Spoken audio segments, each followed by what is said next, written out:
Welcome to 4.5. We're going to be solving quadratic equations by finding square roots. And so a number r is a square root of a number s if r squared equals s. So basically finding the square root is kind of like taking the reverse of squaring it.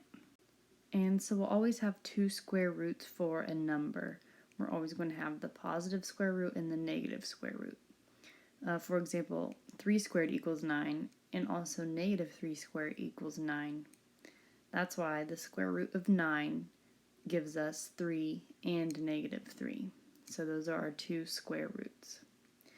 And the square root symbol is called a radical sign, and the number beneath the square root is called the radicand. Here are some very important properties of square roots that we're going to be using. And this is all if we have a and b that are positive numbers. So there's the product property, and that's saying if we have the square root of a number and two numbers are multiplied by that number, we can split up our square root into two different square roots. So it gives the example of the square root of 18. Well, 9 and 2 are multiplied together to give us 18, so we can split it up into the square root of 9 and times the square root of 2. And we never want to leave a perfect square under a square root, so we simplified the square root of 9, which is 3, and then we're left with 3 times the square root of 2. So the next property is similar. It's the quotient property, and that's saying if we have two numbers divided by each other underneath the radicand or radical, we can split it up, so we'd have the numerator a separate square root and the denominator a separate square root.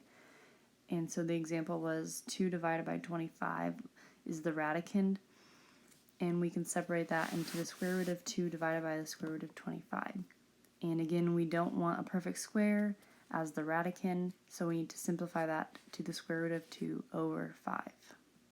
So we're going to be simplifying expressions that contain square roots.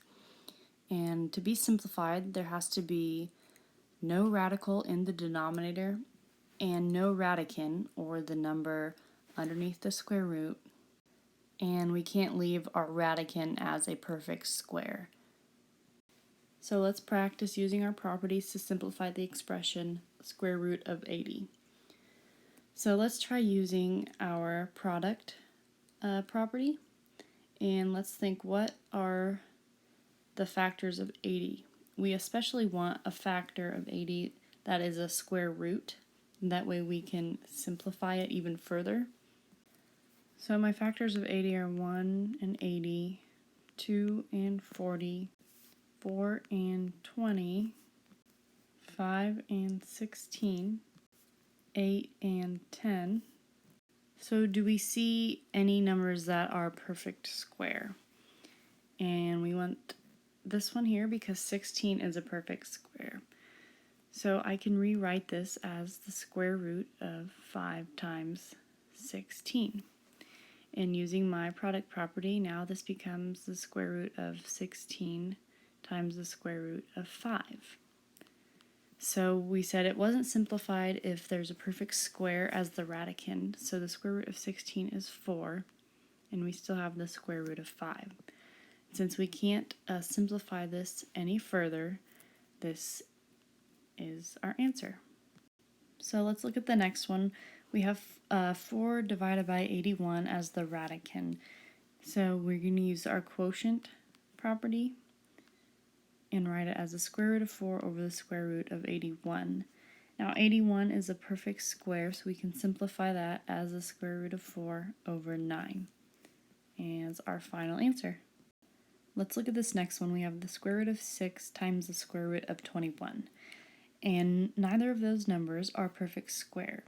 So what I'm going to do is I'm going to multiply them back out, and I'm going to get the square root of 126. Now I'm going to see if there are any other factors of 126 that I can use my product property for. So my factors of 126 are 1 and 126, 2 and 63, 3 and 42, 6 and 21, 7 and 18, and 9 and 14. So I see a square number, which is 9. So I can factor this into the square root of 9 times the square root of 14. And simplifying this even further, I'm going to get 3 times the square root of 14 as my final answer. Okay, here are some expressions I would like you to simplify, so pause the video and good luck. Alright, hopefully you were able to get the correct answers. If not, come with your questions tomorrow during class. So one of the rules about simplifying the expression said that it wasn't simplified if there was a radical in the denominator. So we need to learn how to eliminate that radical from the denominator. So suppose we had the square root of a number in our denominator. How we would get rid of that is we need to multiply the numerator and the denominator by the square root of b. So for example, if I said simplify the expression square root of 5/2, you would use the quotient property and you would say the square root of 5 divided by the square root of 2. Well, neither of those are perfect squares, and we can't leave the square root of 2 in our denominator. So what we need to do is multiply the numerator and the denominator by the square root of 2. This is legal because this number here is technically 1, right? Anything over itself as a fraction is 1.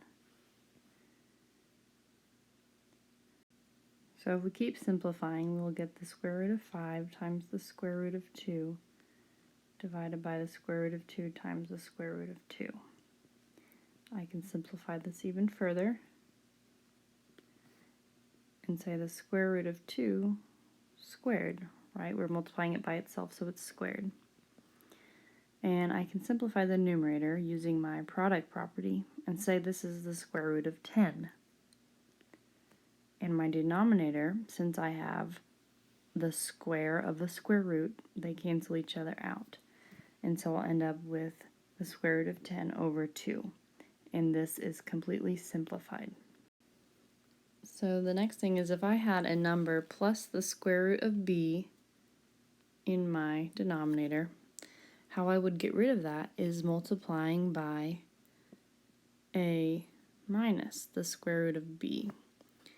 And same thing down here, I would do a plus the square root of b. So let's look at an example. If I had 3 divided by 7 plus the square root of 2, and I wanted to simplify this, I need to rationalize the denominator. Rationalize the denominator means get the square root out of the denominator. So, looking at my rule, I need to multiply by 7 minus square root of 2 in the numerator and the denominator. Once I do that, I'll have 3 times 7 minus square root of 2 over 7 plus square root of 2 and 7 minus square root of 2. And I'm going to continue to simplify, so I'll get 21 minus 3 square roots of 2, right? I distributed my 3 in the numerator, and I'm going to FOIL in the denominator, so I'll have 49 minus 7 square roots of 2 plus 7 square roots of 2 and minus the square root of 2 squared. And simplifying this further, 21 minus 3 square roots of 2 over, looks like I have a positive square root of 2, or 7 square roots of 2, and a negative 7 square roots of 2. So those will cancel out. And this term here, if I'm squaring a square root, that will cancel out. So I have 49 minus 2. So my final answer would be 21 minus 3 square roots of 2 divided by 47. Okay, I want you to pause the video and try simplifying these expressions. Okay, hopefully you got the same answers I did. Check my work and check your work. If you still have questions, please ask them tomorrow. Another vocab word is conjugates, and that's the word for a plus the square root of b and a minus the square root of b. So when we multiply them and FOIL them, we're always going to get a rational number. And that's what you saw in the past example. We got a number out when we multiplied by the conjugate. Now we can use square roots to help us solve quadratic equations. So the first thing I'm going to do is collect like terms. So I need to subtract 5 from both sides, and I'll get 3x squared equal to 36. And then I'm going to divide by 3. So I'll get x squared equals 12. And I need to solve for x. So to get rid of a square, you can take the square root. So once I do that, I'll have x equals the square root of 12. And now remember, the square root of a number always has two solutions. So we write positive and negative square root of 12, right? We want the positive and the negative. So using our rules, we're simplifying this further, and we're getting x equals square root of 4 times the square root of 3. That was the product property. And remember, we have plus minus still. And then 4 is a square number. So we get x equals plus or minus 2 square roots of 3. So we've just found the two numbers that will make this equation true. If we plugged in positive 2 square roots of 3 for x, it would be a true equation. And if we plugged in negative 2 square roots of 3, it would also be a true equation. Those are the only solutions to this quadratic function. Okay, make sure you took good notes, and we'll work out some more problems on Monday.